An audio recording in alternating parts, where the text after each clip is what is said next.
Welcome to another episode of Just Donnie K. Definitely going to change the name in the future. I have no ideas right now, so we'll go with that. Anyways, this is my second video of the day. I'm really working on slowing down when I speak to not say the word It didn't work out that well earlier. Anyways, this afternoon I'm looking at talking about imposter syndrome and some ways to cope with imposter syndrome. So most people deal with imposter syndrome, especially when they start a new job. If you're switching career fields, then that is definitely a time that imposter syndrome will kick in. Even if you're just moving companies, imposter syndrome can kick in. The one that I didn't really think of is imposter syndrome when you're coming back from not working for a while. That could be really big. You're always questioning yourself, are you doing the right thing?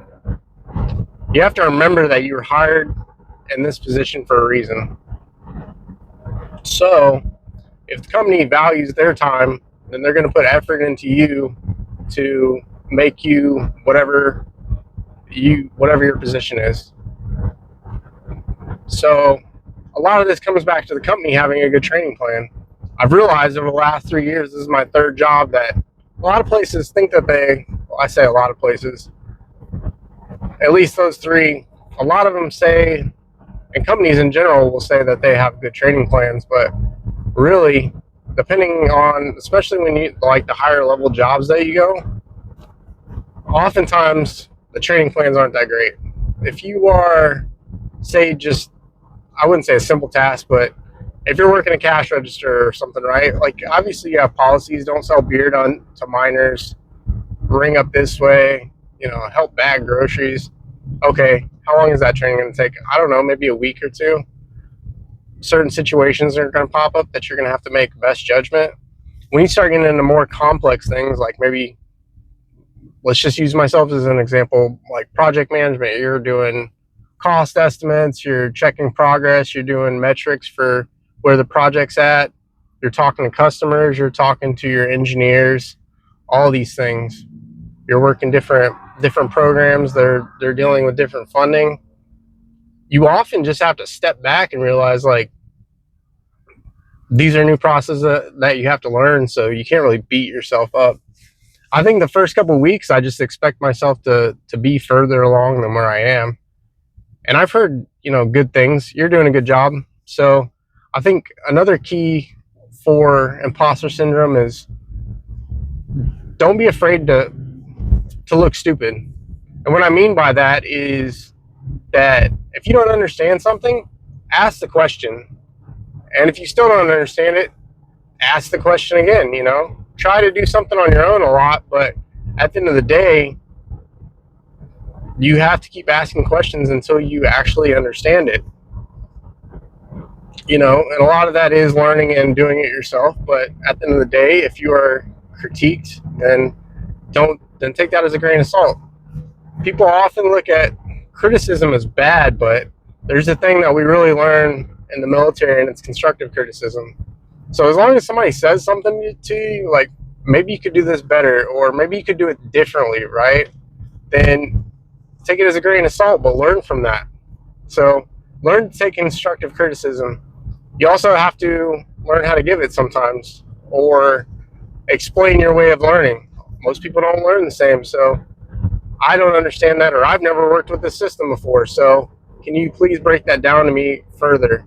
And then hopefully next time you retain that, or at least a piece of that, so you can utilize that knowledge in the future. So we talk about constructive criticism, realizing that you don't know everything. I think another thing that we can think about is progress over perfection. You may have been great at your last job, but how long were you there?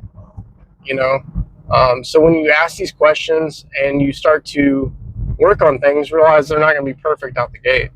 So progress over perfection is a big saying that I've really learned over the last couple years, but I heard it again recently, and it makes a lot of sense. So progress over perfection is kind of like actions over words. So if I sit there and I say I understand that, but then I don't action on it, or just in general, if I just say I'm going to do something and then I don't do it, then my words mean nothing. Actions show people that you're actually moving on things versus just talking about them. Impostor syndrome. Yeah, it's a pretty difficult thing, but you just have to have confidence to go in and day out and get the job done. You know, again, ask questions, try to action on things that you know you can action on, and just have a willingness to learn. Everybody goes through it, so don't beat yourself up. I think that's key too, is not beating yourself up, because you're not going to know something straight out the gate. A lot of jobs, especially if you're in a technical field or a professional field or whatever it may be, may take a year. Some of them may take longer than a year. My job as a test engineer probably, took me at least a year to feel somewhat comfortable. And then around the time that I moved jobs, around 2 years, I started feeling super comfortable, and maybe people started coming to me for questions. Remember that you're not going to be perfect at everything. Progress over perfection, actions over words, and you can deal with it. If you've gotten this far, if you've gotten through the interview process, then the company obviously thinks that you're worthy of being there. So you can say to yourself, I have a job and I'm going to get better at it. So I hope this helped anyone. Super short video. If you want me to elaborate and extend this, next time I'll probably write a script. I'm trying to go off the dome right now. So I hope this helped again. Have a beautiful Wednesday, and God bless.